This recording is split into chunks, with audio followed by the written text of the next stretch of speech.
As Walt said, all our dreams can come true if we have the courage to pursue them.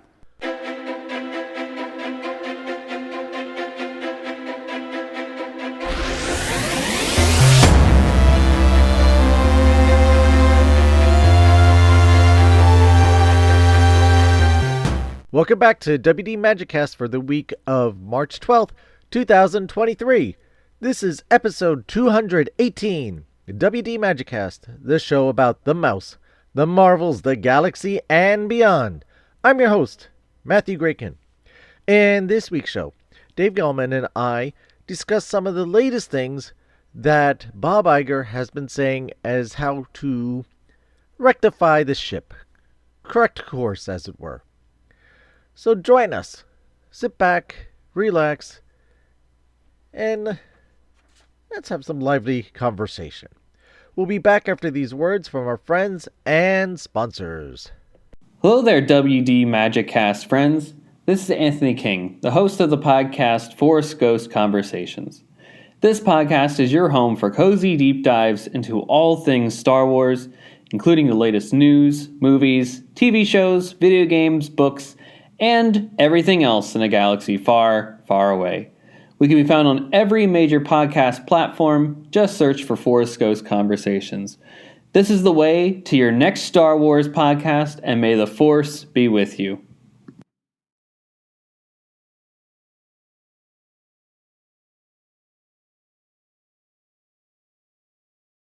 And now, on with the show.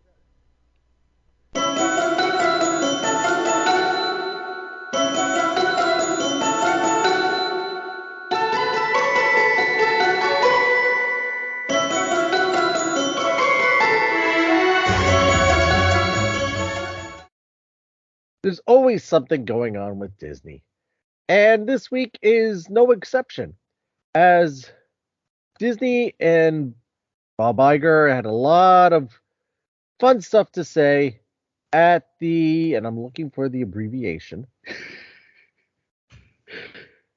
I should come prepared to these things.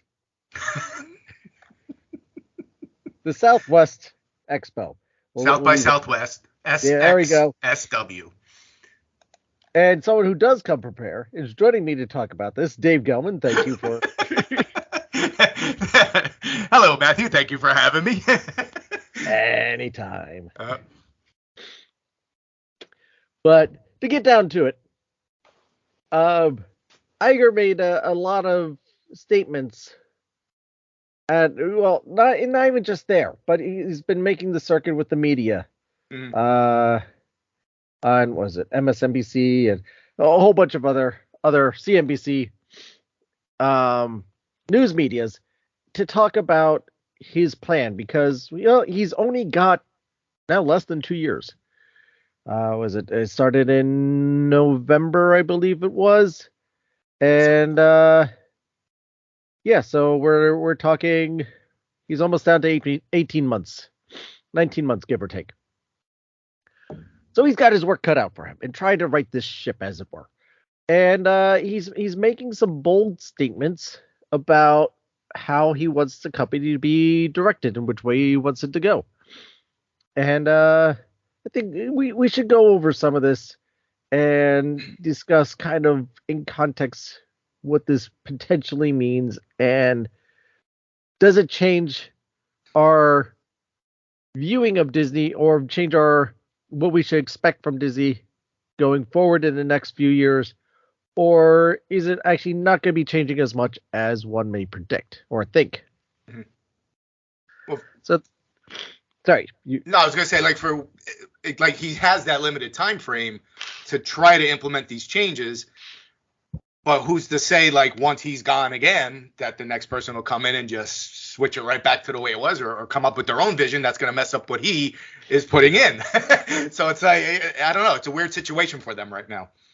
It is. But one of the mandates on him is to find a successor. And I think he has learned from his mistakes, as it were, or paying more attention to his mistakes, and going to find someone that's going to be a lot more in line with his vision and the way that he wants things done, and probably someone that he is for all we know, maybe working closely already with and coming up with some of these plans.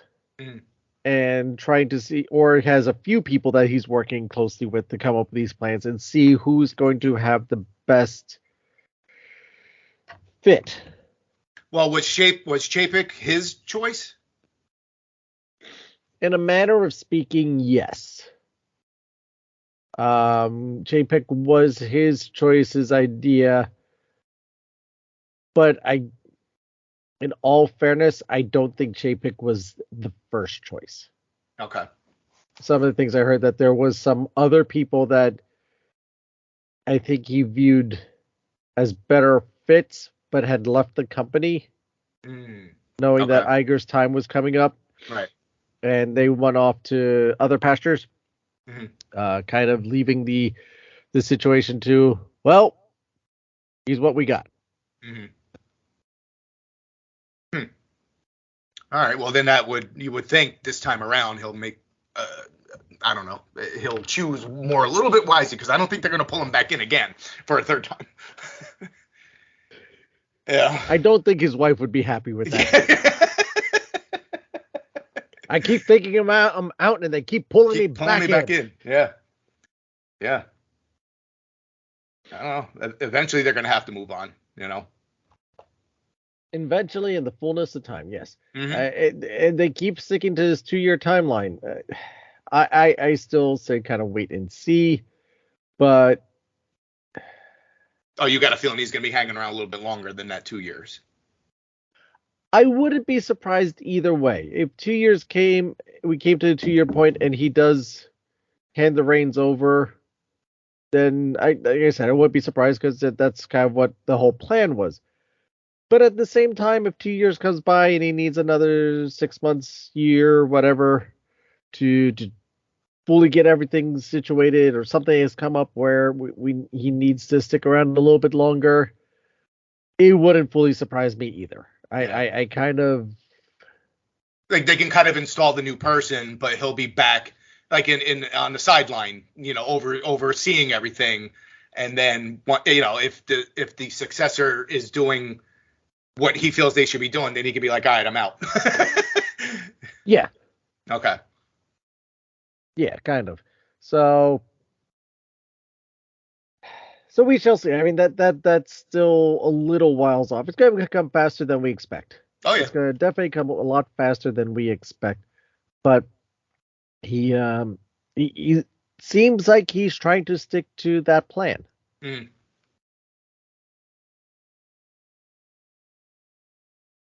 So we shall see. But in the meantime, yeah, he's definitely trying to right the ship, as it were. He's trying to get everything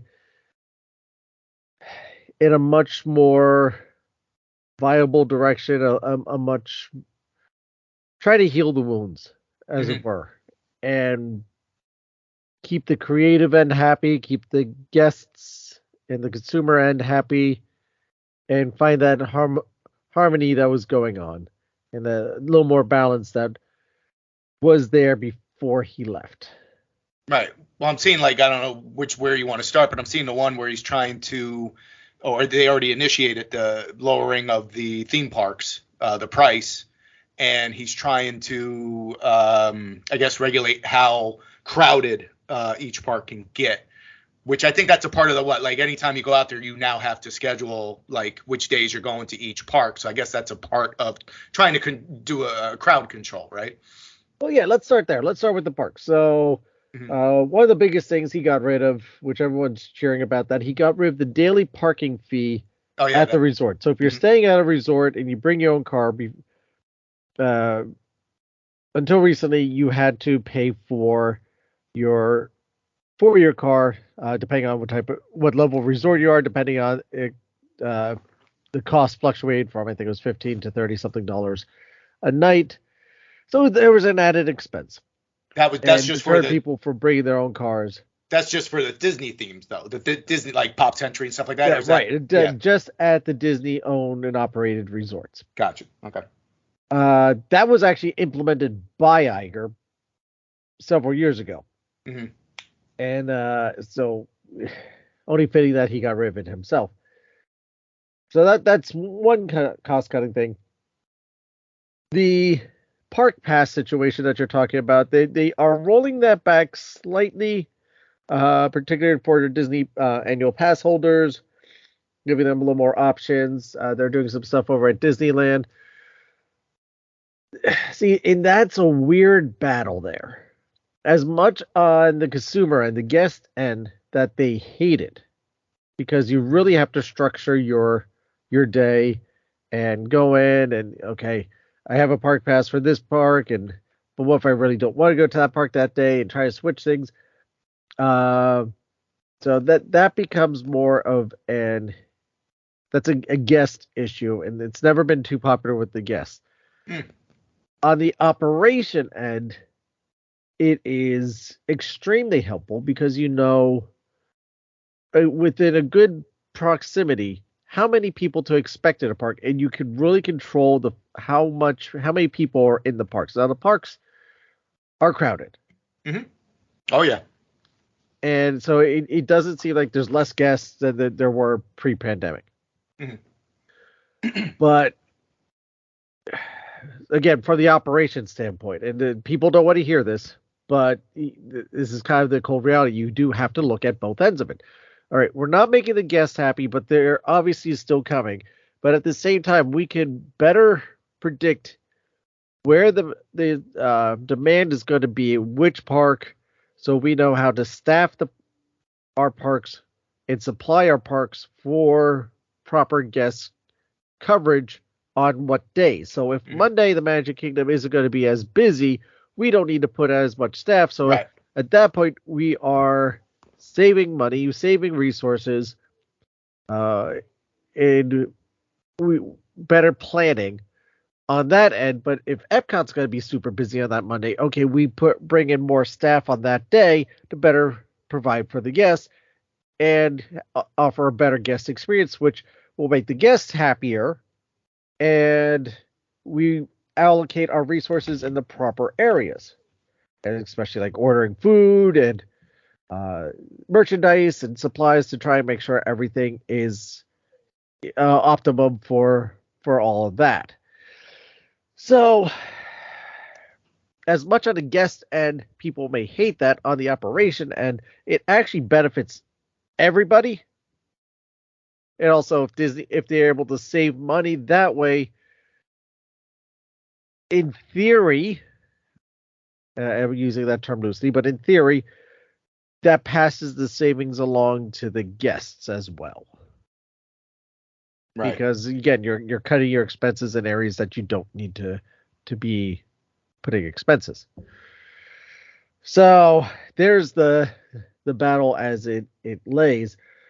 At the same time, it does give Disney more of the ability to control how many guests appear at a park at a given day. Mm-hmm. So if this day you don't want Magic Kingdom at a full capacity, you can cut back and say only allows X number of park passes for that day. Well, to that point though, I'm curious, would they ever turn people away? Like if you make the hike all the way out there, you go up to that, you say you don't schedule, but on a whim, you just go to that park. Okay, I want to go to Magic Kingdom today. You show up at the door, you're ready to pay. They'd be like, nope, we're closed. You know what I mean? Will they will turn people away? Yes. Wow, that's crazy.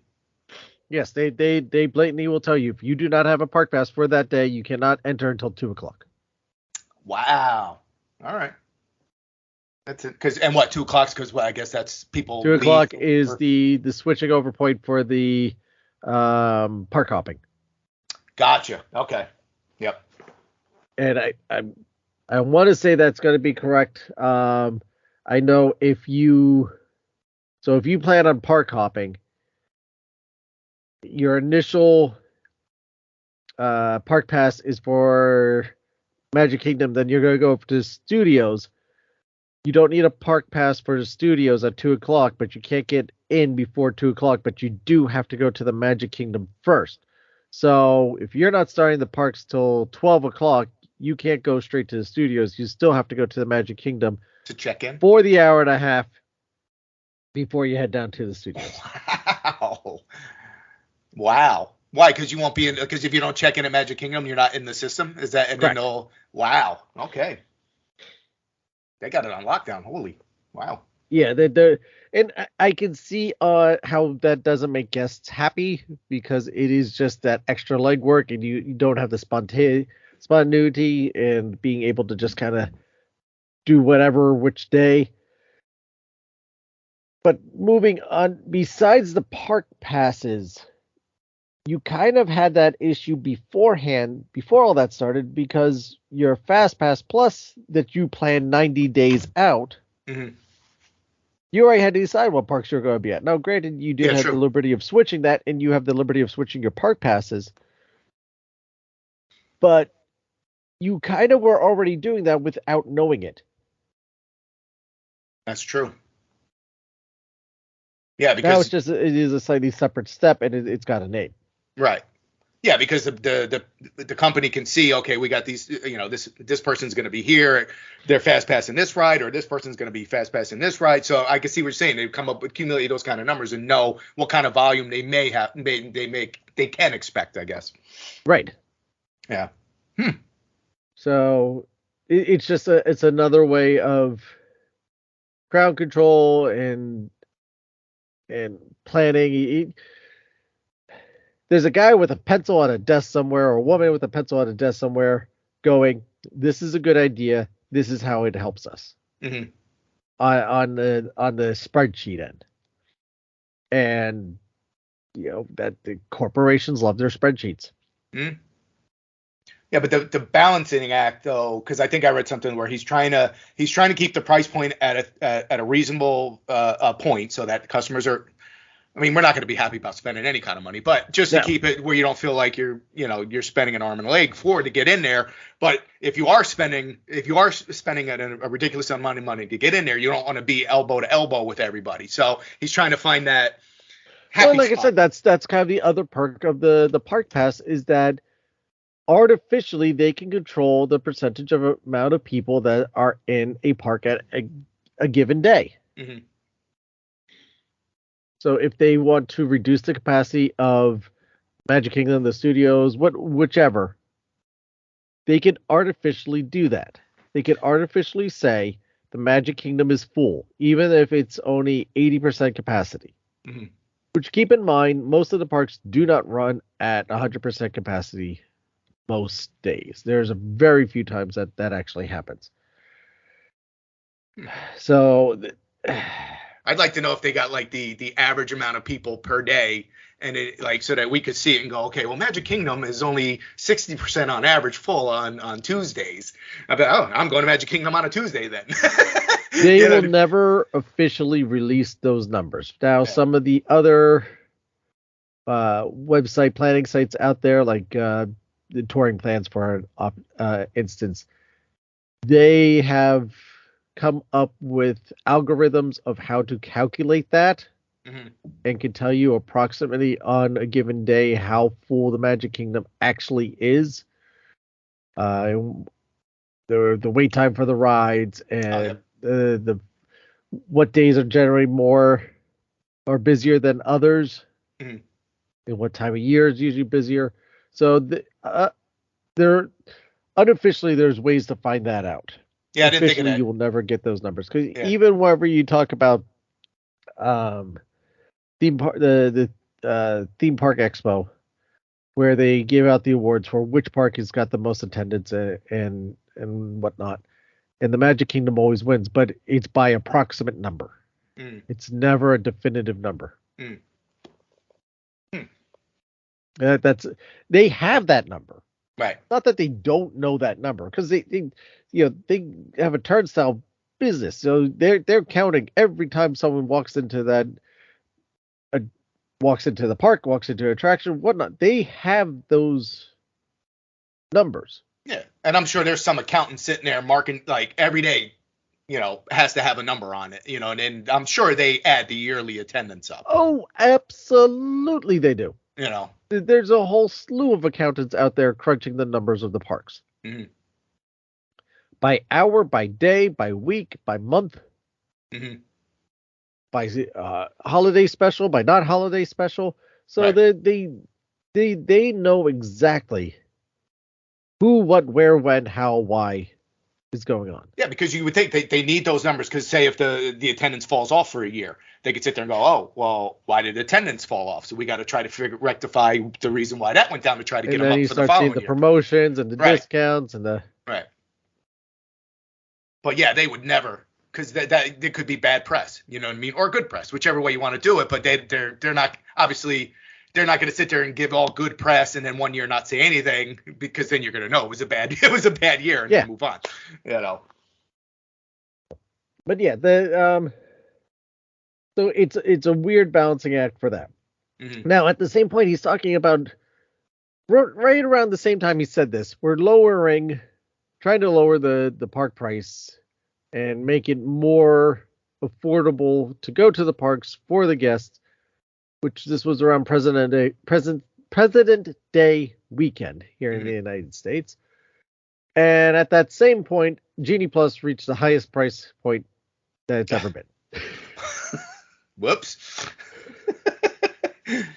Now, how they're trying to, the spin on that is we're offering more stuff in Genie Plus for the price instead of reducing the price. Well, it's kind of like, lower the price to get you in the door, but if you want all the other bells and whistles from Genie Plus, you're going to have to pay for it. Right. That's how I would take it, you know? Yeah.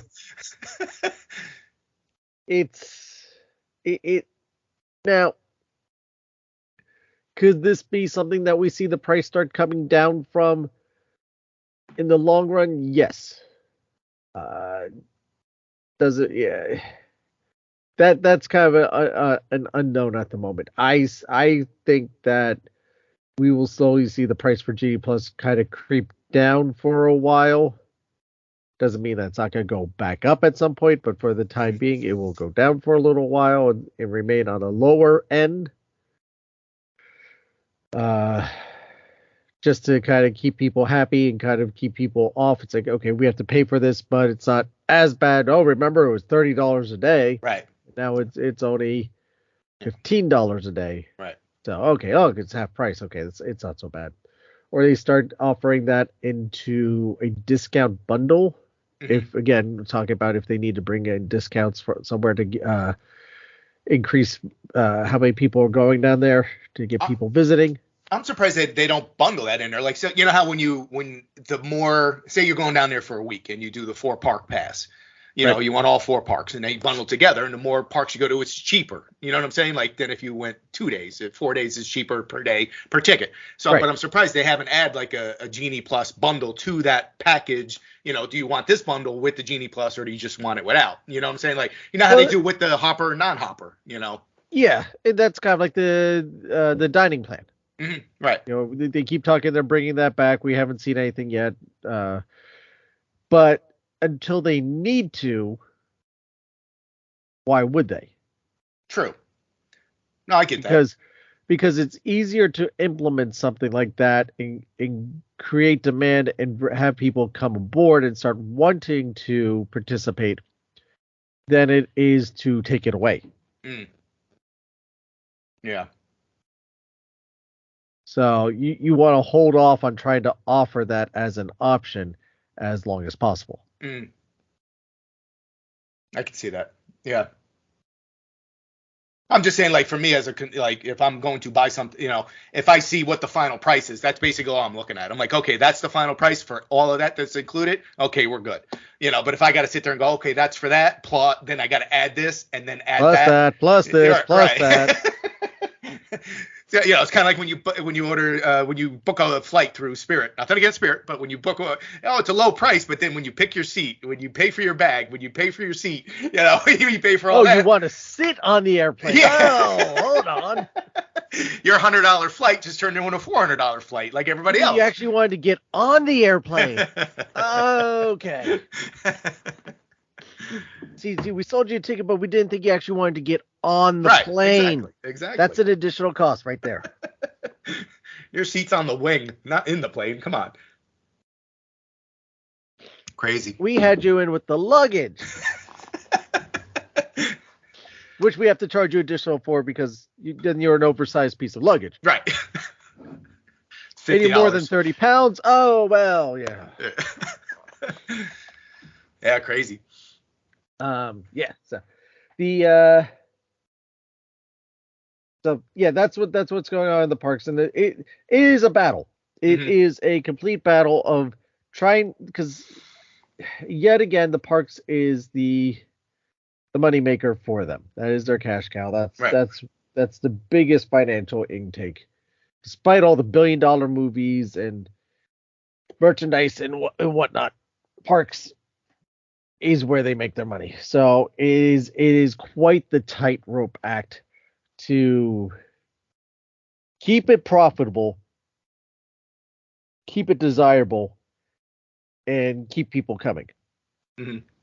You have so many things that you're trying to work through there.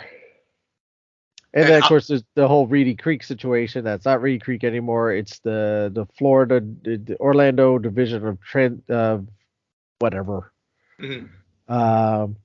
So that's people wonder that's going to ruin things for Disney. I don't think so. It just means one, they're going to be a little more accountable because it's not Disney selecting the people that are going to be on the board. It's the government that's going to decide what people sit on the board.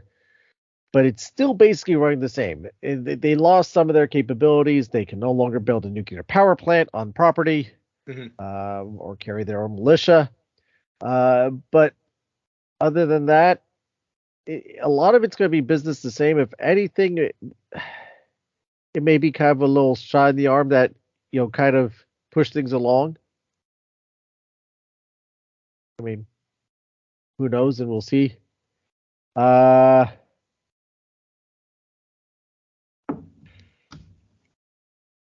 So that is kind of the twist on what's going there. But beyond the parks now, we have to. You made the mention about Marvel. If you'd want to go into that. Yes. Apparently, I'm seeing two things. That he basically wants to, I guess, the sequels and stuff like that. I think he wants to move away from having like a third and a fourth and a fifth movie from a solo, Ant-Man or whatever, Thor. I think because if I read right, the box office hasn't been too friendly to these movies now. So, so he's trying to, I guess not reimagine, but like come up with something fresh and new that'll get people going, because he thinks that the Marvel stories are getting stale and going nowhere. I mean, I don't know. I'm not in his head, but in a way I can see that though, because, do we really need a trilogy for every main character? Probably not. No. Again, it's where Iger said let the creatives be the creators, but at the same time now he's starting to demand a little more of them than what he used to. Mm-hmm. And I think we're in agreement, and I'm not sure about everybody, but you and I know are in agreement with did we really need a Thor 4? Exactly. No, we did not. But Ant-Man Quantumania, I felt we needed that one, though. Yes. Yeah. Guardians 3, I think we need that one. We haven't seen it yet, but just kind of with the scope of Guardians and how it's going, and knowing that this is kind of going to be the last hurrah for the Guardians as we know them, yes, I think we do need this one. Yeah. So 3 has been the magic number for Hollywood for a long, long time. And there's talk, okay, probably, Thor with 4 and some of these other ones. I get where he's going though, because then you start you're not creating new marketing content. Right.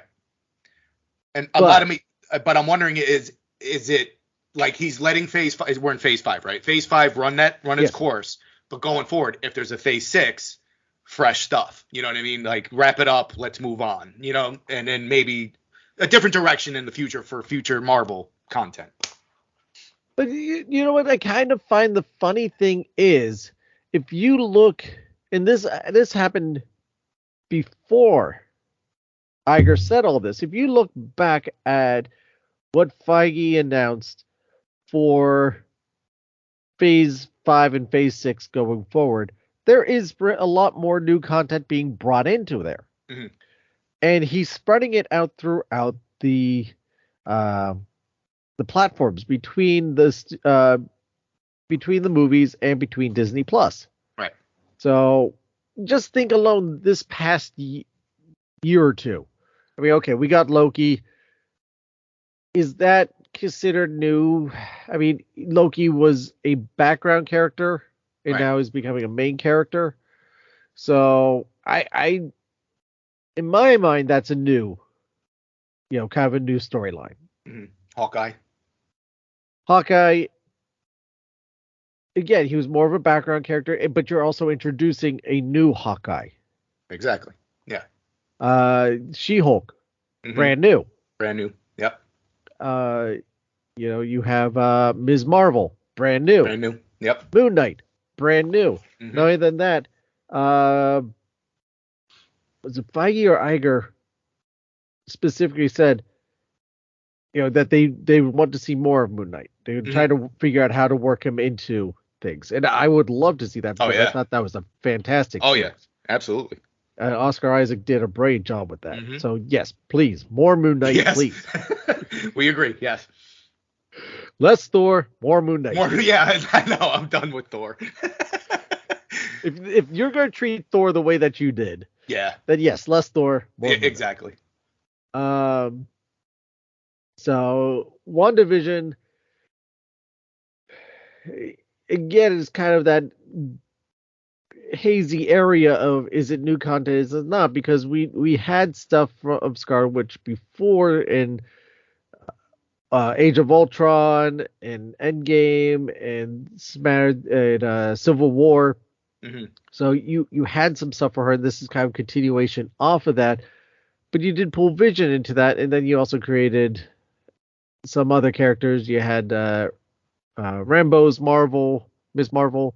You have Agatha. So you had some other stuff. So that's a weird place to be. But it's just listening to you explain all this. It's almost like they did in my opinion, like a pretty good job of. The movies were the main guys, the main actors, the main action heroes or whatever. They were there, and then like the side characters were all released basically on Disney Plus, but they were excellent shows, to go along to move along the storyline to go along with the main action guys. I don't know if that's the direction you were going, but that's kind of what I got from it. Yes, that's exactly where I was going with that. They were already spreading it out. You have the Thunderbolts coming out, which it's taking characters that they introduced in other areas and merging them into this new thing. We have Daredevil, which is new but not new, and they introduced him in She-Hulk to bring him into the MCU, and it's a whole weird master plan. We had the Fantastic Four showing up at some point. Mm-hmm. In the Marvels movie, it's going to be Captain Marvel. You got Rambo's Marvel. You have Ms. Marvel. So we are introducing new characters. Are they all getting their own standalone stuff? Not at once. Mm-hmm. No. So, but you need to introduce them, and because I think at the same time people were saying before, oh great, it's another origin story movie. Mm-hmm. Yeah. I mean, different, but Batman, like that's a different. Obviously, it's not Marvel, but anytime they said they were rebooting that franchise, it's like, all right, do we really need another origin story for Batman? We already know that. Can we just have a movie where he just takes off? He's Batman. Let's go. We know. Right. It's how many times have we seen this. And that was the thing with like Spider-Man. Mm-hmm. Whenever they did Spider-Man Homecoming, everyone's like, great, it's another origin story for, we're going to see, yes, he got bit by the spider. Oh my goodness, Uncle Ben died. Da, da, da. Mm-hmm. Right. So they didn't do that. Yeah. Because you've seen it in what, 5 years beforehand, you saw it twice. Mm-hmm. Yeah. So it's let's not do it again. Well, we mentioned it in a throwaway line. Yep. When Peter Parker and his friend were walking down the street. It was just, oh yeah, sorry about your, just a quick, quick little thing.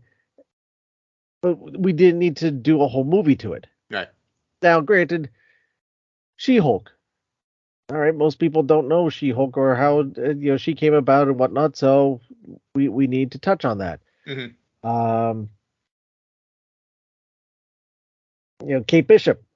No one knows who she is, so there we are. We have the Ironheart series coming up, and that was we got introduced to her in Wakanda Forever, and now she's going to get a series. So we got here's how she came about, and now now that you have an idea, we're going down. Here's a series that you're going to be able to follow along and get to know this character better. Now, I'm sorry. Go ahead. Yeah, I was going to say. So Kevin's already been working at this, and he's doing a very creative way about it. It's no small task, but he's definitely trying to. At the same time, is it fair to just give these characters one movie? I would say no, depending on who the character is. I would say no. Yeah. You know what I mean? Just for like Black Widow, she definitely did not need a second movie. No.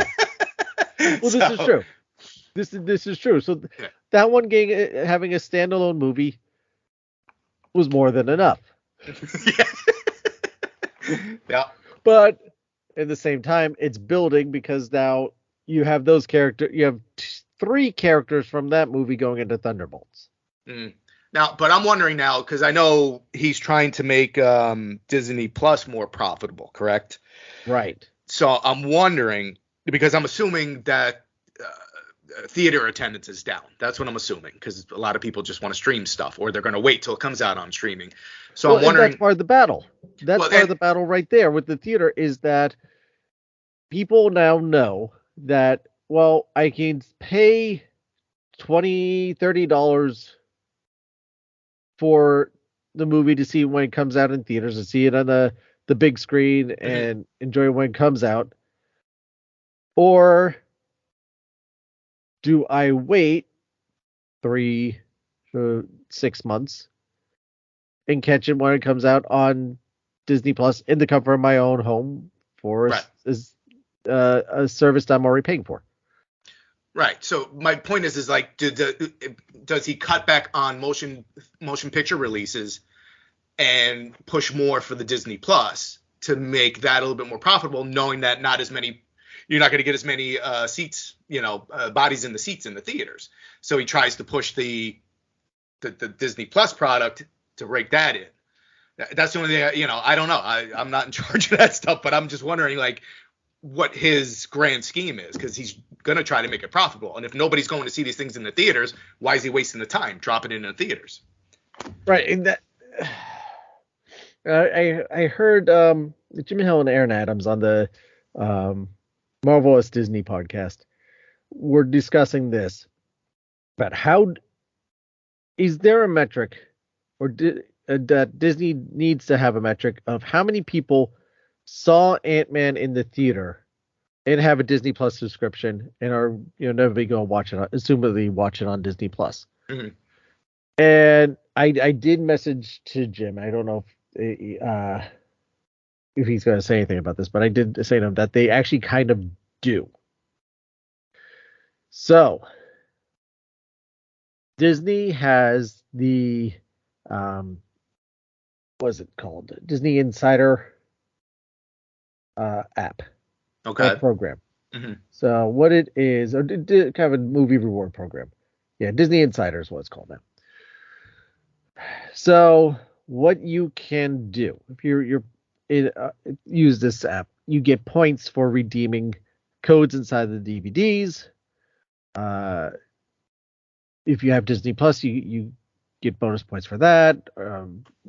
Different things like that. One of the ways you could get points is if you go see a movie, you scan your ticket or you upload the information, and you'll get points for seeing it that way. Now, they also, if you hook up your Disney Plus subscription through there, you'll get points that way. So there is a metric now that has been created to measure who's seeing what movies and has Disney Plus. Okay. Now, granted, this is a small sample. It's a small sample, yeah, because not everybody's going to have that, right? But it is a step in that direction of figuring who is double dipping, who is going to the movies and also Disney Plusing, who is just waiting for Disney Plus.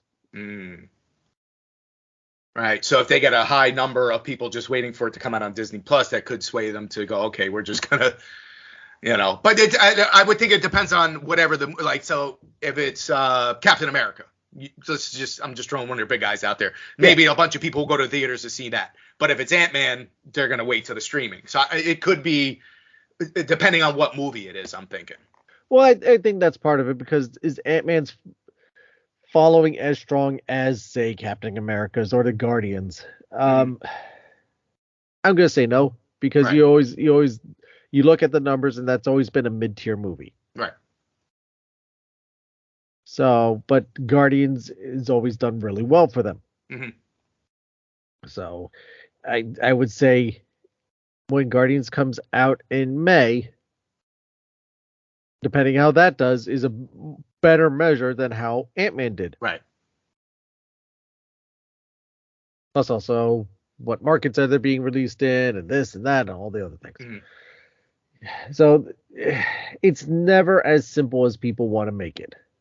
There's always a lot more. And also the other thing on top of it is, like you said, trying to keep Disney Plus profitable. How do you make an online streaming subscription service that you don't want to overcharge and that you're competing against 100 other competitors because everyone wants to get into that game profitable? Yeah. And keeping new content and making the content at a quality level, which means it needs money.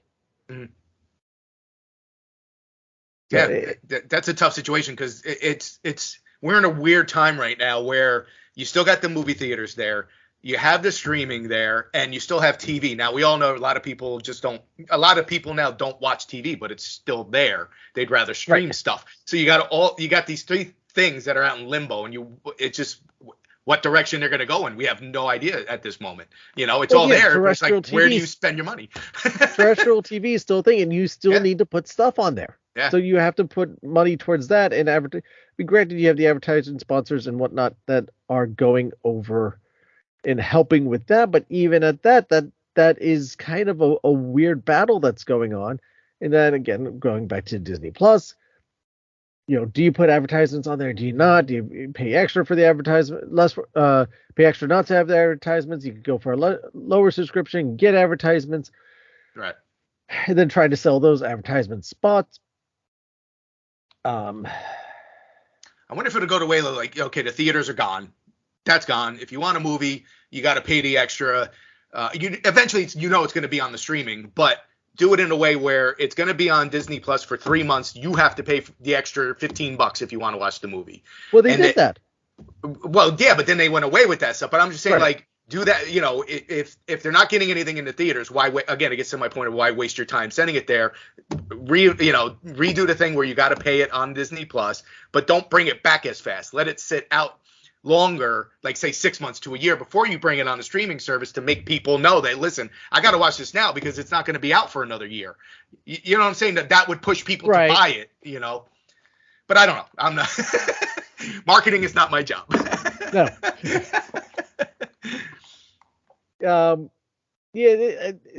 I'm sure it's an idea that's being toyed with because, like I said, they did do that for a time especially when there was no theaters or wasn't safe to go to theaters, where, okay, we have this movie. If you want to see it early, Mhm.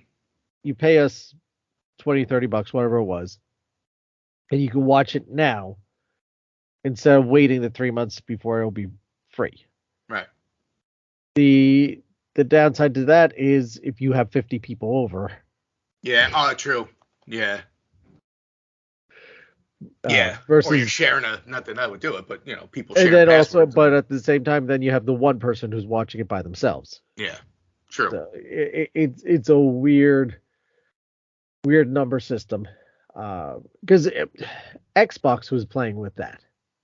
Xbox was playing with that idea, and the people fought back on it because you'd be able to watch, it was like sporting events or movies or something through their Xbox system, but they were going to use the Xbox Connect, the eye system, the webcam eye system that they have, to monitor how many people were watching it. So you could have more than, it was like 5 or 10 people, whatever it was, in a room at a given time to be able to watch this event. Yeah. For the price point that you were paying or not paying or whatever it was. Mm-hmm. So, and then people just did not like the idea of the system monitoring how many people were watching it, and it just became this whole whole rigmarole of taking away rights and invasion of property privacy. So that's something that marketing has toyed with in the past, and I'm sure it's not an idea that has completely gone away. And how do you do it effectively? Yeah, true. So that is, that's kind of the battle that's going on there. But I did see what it was. Once he wanted, they're keeping, Disney is going to be like with the cutbacks or whatever. They're still going to go forward with their main guys, which is Star Wars, Marvel, Pixar, right, and all that stuff. Those are still going forward. But I think some of their side projects might be shipped off to other places, like that want to produce them. Right, but Disney will still make money off of it because it's still kind of their product. Like some of the lesser Did you hear projects, something about that? Let other places develop them, Yeah, or stream them, kind of sell it off. That's kind of a rights management area with the IP. Like, for instance, if you want to watch the Die Hard movies, which is a Fox product, right, which is owned by Disney. Disney owns Die Hard. So you go to HBO Max to watch it. Yeah. No, I want to watch it on Disney Plus. Nope. But right now, HBO Max is paying Disney for the rights to show Die Hard. Die Hard. I got you. I see what you're saying. So HBO Max is making something, but they're also giving Disney the cut for renting it to put it on their platform. Gotcha. And you could even go to the parks end with this. Is the Marvel characters in The Simpsons. If you want to see attractions and rides in a theme park based on those characters that Disney owns, you go to Universal. And Universal has to, every month or whatever basis the contract is on, has to write a check to Disney to have the rights to play. Oh, wow. Otherwise, they would have to remove that from the parks. Now, there's a rumor out there that The Simpsons, that they're going to let those rights run out. Really? Yes. That Universal will be letting the rights for The Simpsons to run out, which means Disney will be able to pull those IPs into the Disney parks. So you'll be able to see, potentially, in some point in the future, Homer Simpson walking around with a thing of donuts in the Hollywood studios. Nice. But I wonder why they would do that. I wonder if maybe the lines are not as big, for that attraction anymore. I don't know. That's just. It's not that old of an attraction. But either it's not long enough, or, again, it comes down to the almighty dollar bill. They're trying what to are pay we making money off of this? Yeah. What are we paying for it? and how much more would we make if we put in something of our that we do control? Yeah, put some of their own. Yeah, exactly. We'll make 100% profit over one of our own stuff instead of renting one. Right, Yeah. either 70, 80%, whatever it is. Even if it was, Whatever, yeah. even if they were making an 80% profit, that's still 20% that they have to give away. Exactly. And 20% of a lot of money is a lot of money. Exactly. It's more money than either of us have. Yes. So yeah, there's a lot of the logic and thinking going on there. So it's, like I said, it's a very convoluted path that people will say, oh, well, you just do this, you just do that. Yes, but there's a snowball effect, and one thing affects another thing, which affects another thing. So, yeah, I don't envy the job that Iger has ahead of him. Yeah, as far as content, like I said, he's always, and Leonard has brought this up, that Matt Leonard has been very much pointing out that Iger is very much let the creatives be the creatives.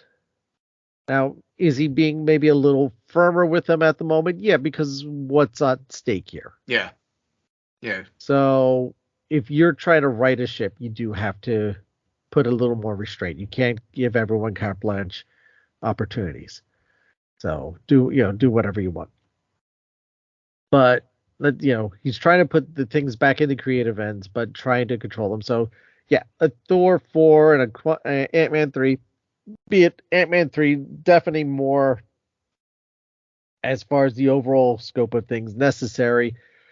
Everyone's talking about how bad it did. If you look at the numbers, it actually isn't quite as bad as people want to make it out to be. Yeah. They just want to jump on things. Because the initial week, it actually performed higher than I expected. So, but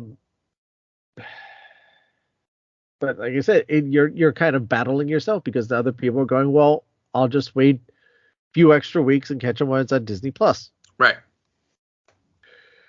But I am happy though that he is leaving the main, like he's focusing on his main areas.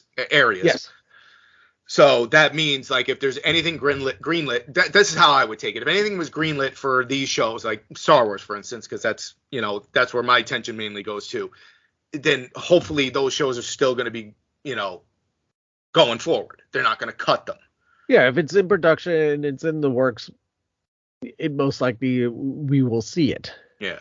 I mean, my only Acolytes at the moment is still going on. Yeah. My only thing with Star Wars is, okay, all right. So when you hear this, okay, we're not going to have a third and a fourth movie of a certain character because the attendance or the box office isn't that good. But okay, you had one flop basically in the Star Wars. Well, a lot of people didn't like.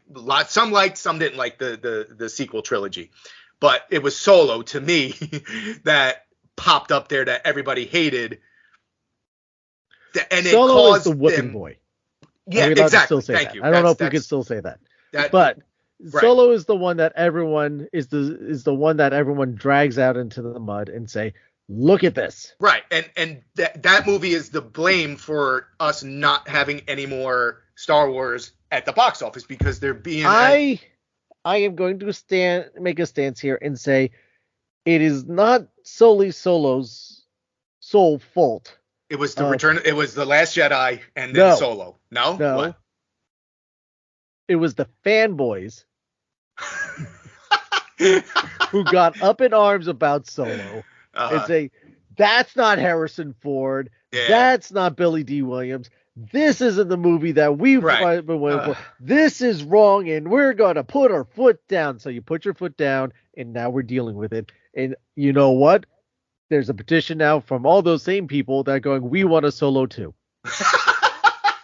Oh, man. The only reason why I want to see a Solo too is because you introduce Darth Maul at the end, and that's it. Game over. Well, what are we doing here?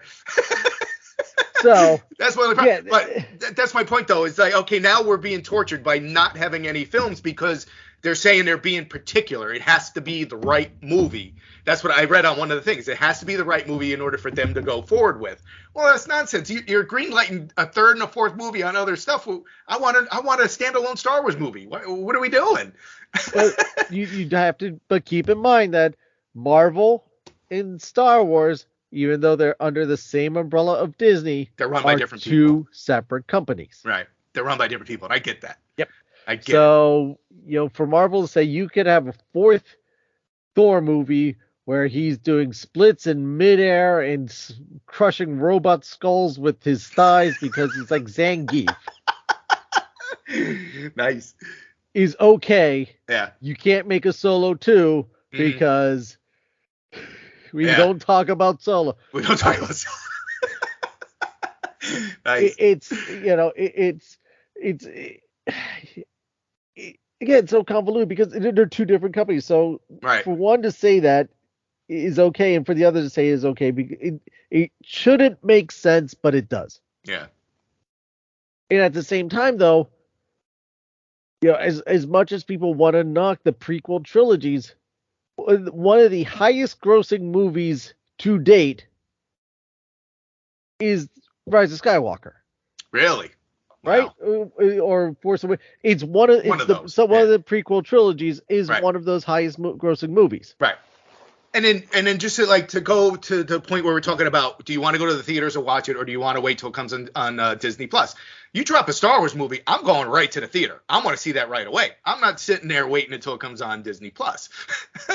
So I'm like, I don't know. There is a big base out there that would love to run to the theater for a new movie. Well, yeah, it's it is kind of that weird. I mean, yes, you want to say that, but at the same time, there's other people that say, you know what, I will wait for it to come out on. Right. It comes down to what you're a fan of, Right. So here we go. All time.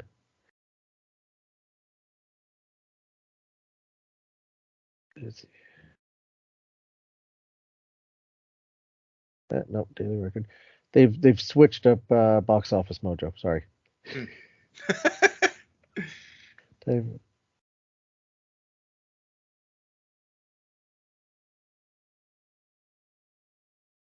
So yeah, one of the lifetime gross top.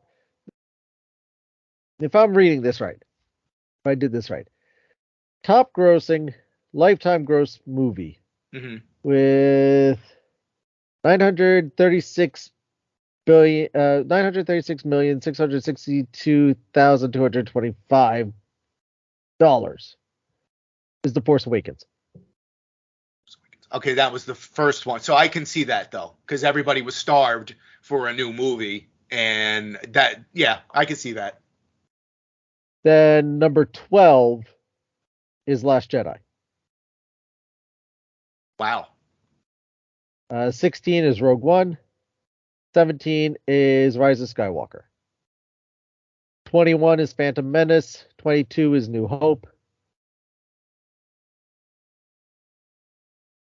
And everything else is further down the line. Yeah. Everything else, let's see. Oh, Revenge of the Sith is 49. And so that rounds out the top 50. For lifetime grosses. Domestic too at that. Yeah. But again, I can see that because it was so long between movies, and they probably marketed the heck out of that thing to get, people out there. I mean. Oh, well, they did. They absolutely did. As much as people made fun of the title, they absolutely did. So that is.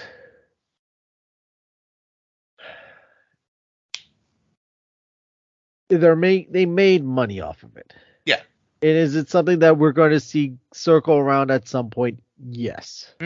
At what point and what fashion and whatnot, we don't know, but it's not going away. Will we see another Star Wars movie at some point? Yes. At the moment, though, it's transitioned very well to the Disney Plus, and Book of Boba Fett, maybe not quite as the highlight as the other ones, but Obi-Wan Kenobi did a good job. Mandalorian is still knocking it out of the park. Bad Batch. Andor. Yep. Andor did fairly well. Some people may not like it as much as others because it was different. But in general, it was received very well. Some people are upset that there's only going to be a second season, and that's where it ends. Yeah. But you can't go much further than that, though. It's translated very well to a episodic series. Yeah. Type of situation than say other stuff has. I mean, with that though, like just knowing what time frame it is, where it's at, you really can't drag it on too much longer. So I would say one more season, boom. That's what I'm saying. Like with the Kenobi series, I kind of do. I want to. I think I've said this before in the cast. Do I want to see another one? Yes, but I kind of wish they would just leave it as it is, because they got to dance that tightrope in that area and try not to cross storylines and Don't stuff. cross or whatever. the streams. Yeah, so it's like as much as I'd like to see it, it's like, okay, I think you skated it, you did a good job of it, leave it be. you know. Yeah. So yeah, we will see with all that, but they do promise that movies are in the works. They're taking this opportunity. They have the time to be able to do it, to make sure they get the right movies out. Right. So that we're getting everything on the streaming end with the series and whatnot. Let's enjoy that. So that way, this is Star Wars as it is now. Yes, movies are coming, but don't force them to rush it, because then you're going to complain about what you get. Exactly. Yeah, no, I agree. It's just, you just see like all. I don't want to see 2 or 3 Star Wars movies a year, but when you see all these Marvel movies that come out nonstop, and you're like, man, I'm getting 2 or 3 movies a year, and I'm getting nothing on the Star Wars end. At the same time, though, Marvel is a wider brush. True. Yes. To paint with than Star Wars. Star Wars is a very finite thing, and so you have to be a lot more careful with your storytelling there. Lastly, also mentioning or displayed was some new technology that the Imagineers are working on to potentially bring into the parks in some form or fashion. There was a rabbit-like animatronic, free walking, completely controlled by itself, that could crawl out of a box, walk, or actually rollerblade, fall down, pick itself up, and keep going. It was, like I said, a rabbit-like creature. And some people are making reference that it looks a lot like Judy Hopps. Judy Hopps, yeah, from Zootopia. Which they did officially say that. This is just what people speculated. Are kind of, oh, well, it's got rabbit-like features and this and that. I mean, but if you do look at the picture of them side by side, you can make a very good argument for that. Yes. And I was going to say that to justify the point is they're working on, for Hong Kong, the Zootopia area.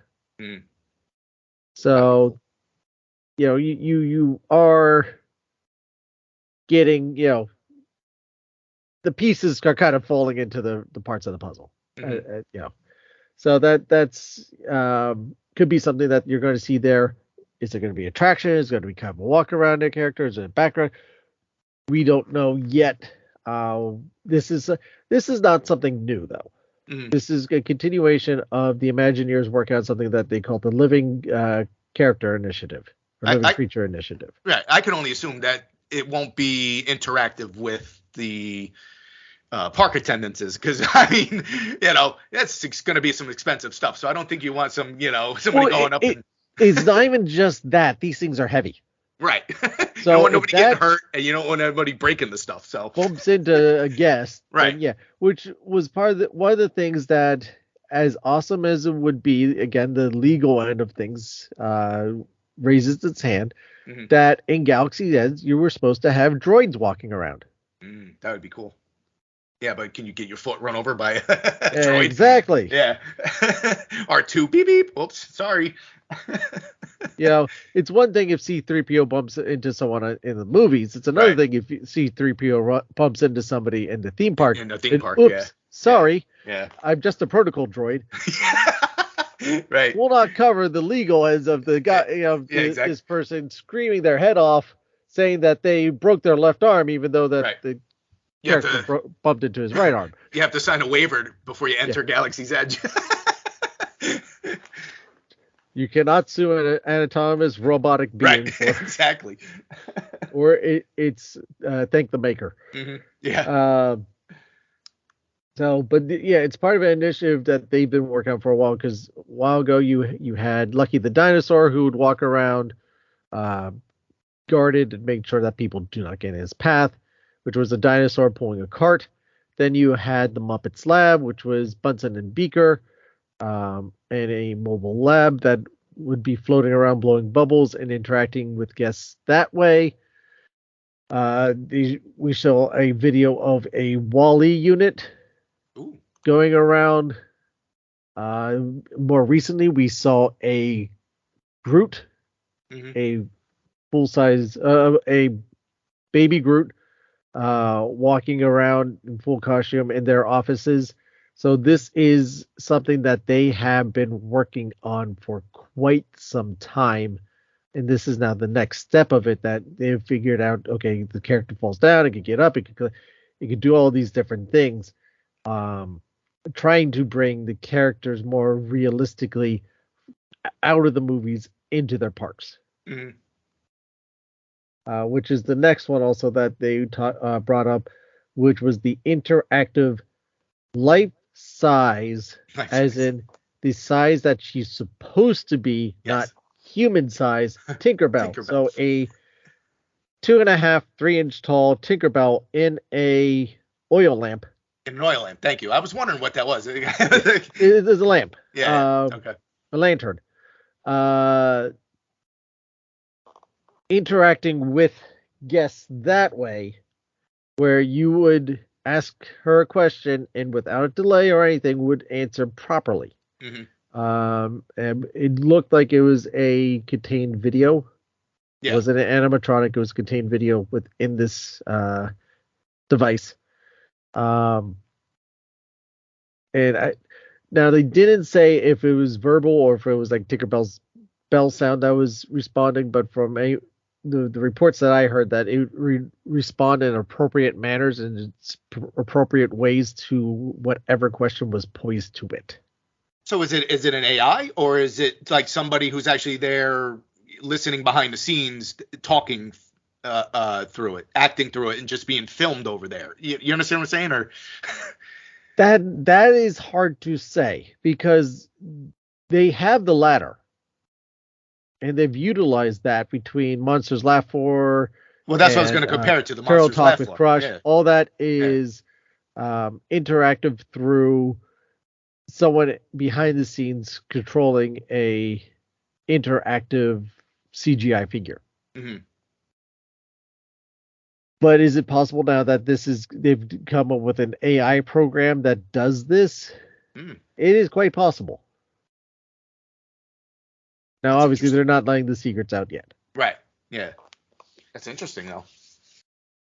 But I would assume, could you tell the difference between if it was like if you go there and experience it, would you be able to tell the difference if it was AI or somebody behind the scenes? Possibly not. Depending on what way that it's interacting and responding with people. I wouldn't think so. Yeah. But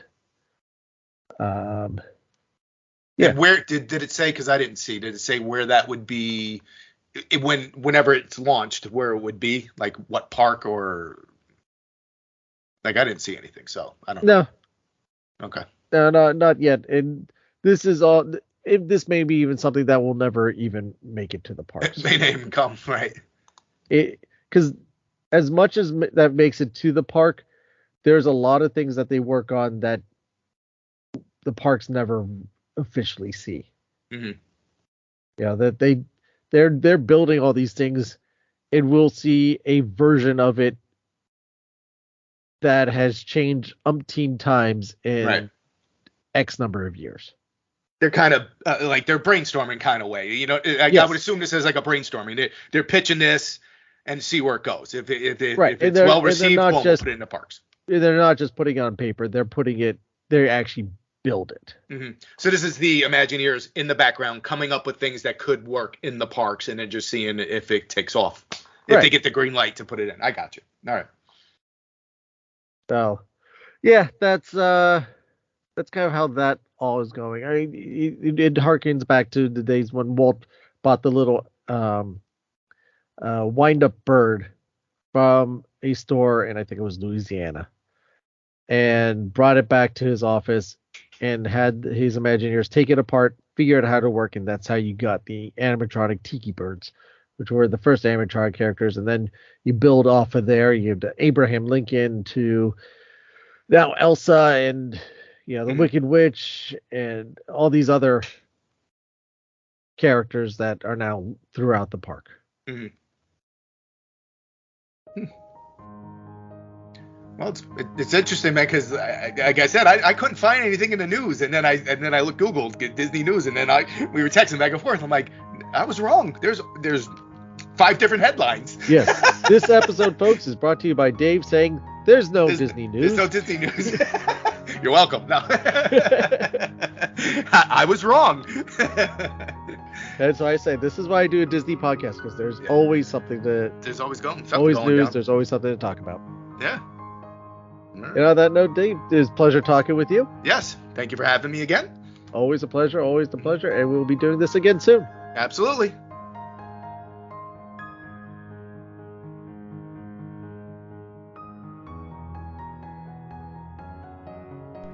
Thank you again, Dave, for joining us.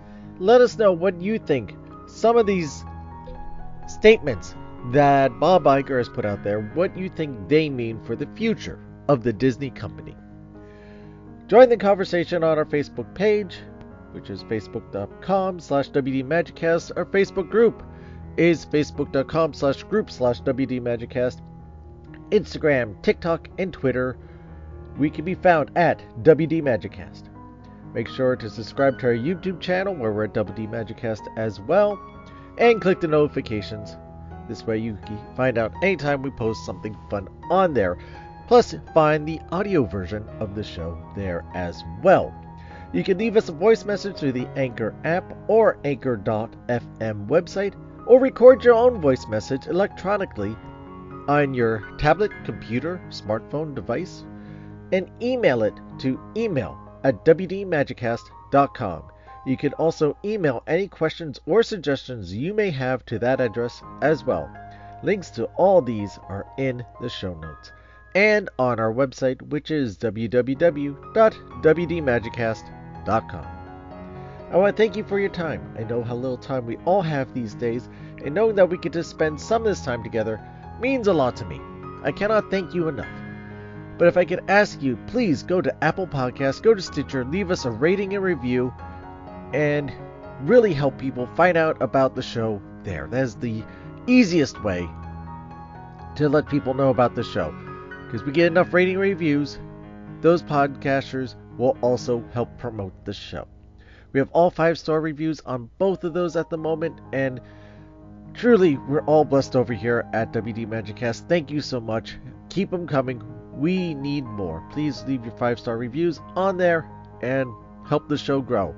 If you don't want to do that, please send out a link on your social networks. Instagram, TikTok, Twitter, whatever you have. Share the link out. Let people know how to find the show. Check out this episode. Please put it on there. Let them know that you're listening to WD Magiccast. The more people we have joining our family, the better. Walt believed in a big Disney family. Oops, sorry about that. Walt believed in a big Disney family, and so do I. Don't forget to subscribe to the show where you're at it. This way you always know when new episodes are posted. And while you're at it, consider becoming a premium subscriber. Really help the show out. You can do this over at anchor.fm/WDMagicCast/support, or find our Patreon page. All these are in the show notes. Don't forget to check out our merchandise shop. Get yourself some really cool WD Magiccast stuff. Travel mugs, shirts, hoodies, you name it, we got it. Well, we have a lot of things. Check it out for yourself. Because remember, this show is brought to you by listeners like you. In Japan, broken objects are often repaired with gold. The flaws are seen as a unique piece of the object's history, which adds to its beauty. Consider this the next time you feel broken. Never give up, never give in, be your own hero. And let the world see how special you truly are. Now I'd like to end this week's show with a quote from Walt Disney himself. Well, I think by this time my staff, my young group of executives, and everything else are convinced that Walt is right. That quality will out, and so I think they're going to stay with the policy because it's proved that it's a good business policy. Give the people everything you can give them. Keep the place as clean as you can keep it. Keep it as friendly, Make it a real fun place to be. I think they're convinced, and I think they're going to hang on after. As you say, well, after Disney. That's from Walt Disney again. Thank you again for listening, everyone. And I'll see you next time.